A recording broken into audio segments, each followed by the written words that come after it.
Привет всем, ребята, вы на канале София Лайк, и сегодня мы поедем на экскурсию 7 чудес Кемерии. Сейчас я расскажу немного о ней, и дальше пойдут картинки, все связанные с этой экскурсией. Они будут подписаны. Если что, пишите в комментариях, какие картинки вам непонятны. Так, 7 чудес Кемерии.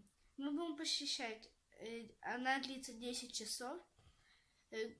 Первая достопримечательность — гора Узун-Сырт, потом Коктебельская долина, потом Солнечная долина, потом завод Архидреса, потом храм Святого Ильи, Эммагано. Потом будем купаться в бухте Капсель.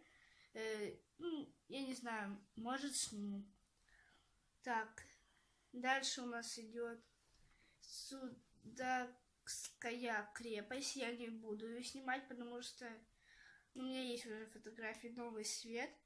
Потом прогулка на катере вдоль. Вот там будет очень много фотографий. И купание в голубой бухте. И на этом все. Пойду сейчас вас картинки. Приятного просмотра.